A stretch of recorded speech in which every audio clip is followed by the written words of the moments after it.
morning. இன்னைக்கு நம்ம என்ன பார்க்கறோம் அப்படினா active and passive voice பார்க்கறோம். இது தமிழ்ல என்னன்னா செய்வினை செய்யப்பாட்டு வினை. இது தமிழ்ல என்ன சொல்லுவோம்? செய்வினை செய்யப்பாட்டு வினை. active voice அப்படினா என்ன? செய்வினை. passive voice அப்படினா என்ன? செய்யப்பாட்டு வினை. செய்வினை செய்யப்பாட்டு வினை. இப்ப active voiceல செய்பவர்களை வச்சு சப்ஜெக்டா அமைஞ்சா அது active voice. செயல் செய்பவரை சப்ஜெக்டா கொண்டு சென்டென்ஸ் அமைஞ்சா அது வந்து என்ன சொல்லுவாங்க? Active voice. பாசிவ் வாய்ஸ்ல அவர் செஞ்ச செயலை சப்ஜெக்டா வச்சோம்னா அது பாசிவ் வாய்ஸ். செயல் செய்பவரை சப்ஜெக்டா வச்சா அது ஆக்டிவ் வாய்ஸ். பாசிவ் வாய்ஸ்ல அவர் செஞ்ச செயலை நம்ம சப்ஜெக்டா எடுத்தோம்னா அது பாசிவ் வாய்ஸ். செய்வினை செய்யப்பாட்டு வினை. இப்போ ஒரு எக்ஸாம்பிள் பார்க்கலாம். I wrote a letter. I wrote a letter. இது கொடுக்கப்பட்ட வாக்கியம். I wrote a letter is a கொடுக்கப்பட்ட வாக்கியம். இப்படி எந்த சென்டென்ஸ் ஆக்டிவ்ல இருந்து பாசிவ் வந்தாலும் நீ ஒரு 8 ஸ்டெப்ஸா மனசுல வச்சுக்கணும். ஃபர்ஸ்ட் என்ன அப்படின்னா எந்த சென்டென்ஸா இருந்தாலும் split the sentence into SVO. அதாவது சப்ஜெக்டாவும் வேர்பாவும் ஆப்ஜெக்டாவும் பிரிக்க வேண்டும். சப்ஜெக்டாவும் வேர்பாவும் ஆப்ஜெக்டாவும் பிரிக்க வேண்டும். ஸோ அதுபடி இது செயலை செய்கிறவங்க சப்ஜெக்ட், இது செயல் வினை, அதனால இது வேர்பு, இது வந்து ஆப்ஜெக்ட். ஸோ சென்டென்ஸை SVOன்னு ஸ்ப்ளிட் பண்ணியிருக்கோம். செகண்ட் பேட்டர்ன் என்ன அப்படின்னா செகண்ட் ஸ்டெப் என்னன்னா அந்த ஆப்ஜெக்டை ஃபர்ஸ்ட் கொண்டு வரணும். என்ன ஆப்ஜெக்டோ அதையே வந்து முதல்ல எழுதணும். bring the object. bring the object at firstங்கிறது இது. என்ன ஆப்ஜெக்ட் என்ன உனக்குங்க? a letter. ஆப்ஜெக்ட் என்னங்க? a letter. நெக்ஸ்ட் அந்த ஆப்ஜெக்ட் ஒருமையா பன்மையான்னு பார்க்கணும். Object find out the object whether it is a singular or plural. அதாவது ஆப்ஜெக்ட் வந்து ஒருமையில இருக்கா பன்மையில இருக்கான்னு பார்க்கணும். So you have to find out whether it is a singular or plural. ஒருமையா இல்லதே பன்மையா அப்படிங்கறத நாம செக் பண்ணணும். எதை செக் பண்ணோம்? ஆப்ஜெக்ட். ஆப்ஜெக்ட் வந்து ஒருமையில இருக்கா பன்மையில இருக்கான்னு பார்க்கணும். So லெட்டர் இல்லைன்னா ஒருமை, லெட்டர் இல்லைன்னா ஒருமை, அதாவது சிங்குலர். நெக்ஸ்ட் verb பார்க்கணும். என்ன பார்க்கணும்?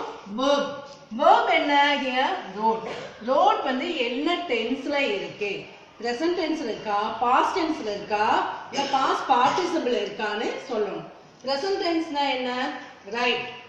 past tense wrote. இது இறந்த காலம். இந்த சென்டென்ஸ் எதுல இருக்கு அப்படின்னா இறந்த காலத்துல இருக்கு. so wrote is a past tense. wrote is a past tense. so இது என்ன டென்ஸ்ல இருக்கு? find out the verb. என்ன verb? find out the verb. verb கண்டுபிடிக்கணும். ஃபர்ஸ்ட் verb கண்டுபிடிச்சாச்சு. அந்த verb என்ன டென்ஸ்ல இருக்குன்னு பார்க்கணும். என்ன டென்ஸ்ல verb அமைஞ்சிருக்குன்னு பார்க்கணும். டென்ஸ் என்ன இதுல இருக்குன்னு பார்க்கணும். டென்ஸோட verb பார்க்கணும். இது past tense. Next apply the formula. எல்லா டென்சஸ்க்கும் எத்தனை முதல்ல சொல்லியிருக்கிறேன்? only 8 tenses are possible from active to passive. எவ்வளவு tenses? 8 tenses. so apply the formula. apply the formula. next formula எழுதுனதுக்கு அப்புறம் buying the word ஆட் பண்ணணும். எந்த வேர்ட் ஆட் பண்ணணும்? buying the word add பண்ணணும்.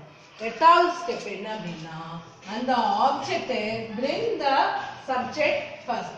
இந்த சப்ஜெக்ட் வந்து கடைசியில் இருக்கிற ஃபர்ஸ்ட் இருக்கிற சப்ஜெக்ட் நம்ம என்ன செய்யணும்? கடைசியா கொண்டு வரணும். bring the subject. சப்ஜெக்ட் வந்து எங்க கொண்டு வரணும்? லாஸ்ட்ல கொண்டு வரணும். bring the subject at last. கடைசியில கொண்டு வரணும். ஓகேவா? இந்த ஸ்டெப் தான். அதேபடி ஃபர்ஸ்ட் SVO சப்ஜெக்டாவும் வேர்பாவும் ஆப்ஜெக்டாவும் ஸ்ப்ளிட் பண்ணியாச்சு. bring the object. ஆப்ஜெக்ட்டை கொண்டு வந்தாச்சு. தேர்ட் ஒன் ஆப்ஜெக்ட் சிங்குலரா ப்ளூரலான்னு பார்க்க சொல்லிட்டேன். இது சிங்குலர். அடுத்தது find out the verb. verb என்ன டென்ஸ்ல இருக்கு? past tenseல இருக்கு. அந்த டென்ஸ் கண்டுபிடிச்சிட்டோம். அது என்ன டென்ஸ் இருக்கு? Past tense. Next formula. என்ன ஃபார்முலா வந்து பாஸ்ட் டென்ஸ்க்கு? was or were. was இல்லாட்டி were plus past participle. Past participle. PP means nothing but only past participle. Participle of the verb. Past participle of the verb. So past participle என்ன? write, wrote, written. So இங்க என்ன? இது singular, இது ஒருமைக்கும் இது பன்மைக்கும் நம்ம use பண்ணோம். So a letter வந்து singular, ஒருமையா இருக்குன்னா நம்ம என்ன செய்வோம்? a letter was. Past participle என்ன? write, wrote, written. write, wrote, written. a letter was written. அடுத்தது என்ன? by எழுதணும். by எடுத்துட்டோம். அடுத்தது bring the subject at last. subject என்ன? இங்க I. I தூக்கி அப்படியே I ன்னு எழுத கூடாது. என்னவா மாத்தணும்? me-ஆ மாத்தணும். So answer என்ன? a letter was written by me. Once again, active and passive voice என்னன்னா செய்வினை செய்யப்பாட்டு வினைன்னு சொல்றோம். So subject யார் செயலை செய்றாங்களோ அது வந்து சப்ஜெக்டா அமைஞ்சதுன்னா அது ஆக்டிவ் வாய்ஸ். எந்த செயலை செய்றாங்களோ அந்த செயல் வந்து சப்ஜெக்டா அமைஞ்சதுன்னா அது என்னன்னு சொல்லுவோம்? பாசிவ் வாய்ஸ்னு சொல்லுவோம். ஸோ எந்த ஆக்டிவ் சென்டென்ஸா இருந்தாலும் அதை 8 வகையா ஸ்ப்ளிட் பண்ணும். ஒன்று வந்து சப்ஜெக்ட், verb, object. அடுத்தது bring the object. object தூக்கி முன்னாடி வைக்கணும். அதுபடி ஆப்ஜெக்டை நம்ம இங்க எடுத்துட்டோம். நெக்ஸ்ட் ஆப்ஜெக்ட் சிங்குலரா ப்ளூரலா ஃபைண்ட் அவுட் பண்ணணும். சிங்குலர். ஸோ அடுத்தது என்ன? டென்சஸ் பார்க்கணும். டென்சஸ் இது என்ன டென்ஸ்? Past tense. பாஸ்ட் டென்ஸோட ஃபார்முலா என்ன? was இல்லாட்டி were plus past participle. So இது ஒருமையில் எடுத்துக்கலாம். நான் was எடுத்துட்டேன். இதோட past participle என்ன? return. அதுக்கு அடுத்தது by ஆட் பண்ணிட்டேன். சப்ஜெக்ட் தூக்கி லாஸ்ட்ல எடுத்தேன். சப்ஜெக்ட் இங்க என்னவா இருக்கு? ஐயா இருக்கு. ஐ என்னவா மாறுச்சு? மீயா மாறுச்சு. So answer I wrote a letter. ஓட ஆன்சர் என்னன்னா a letter was written by me. Next class we will see.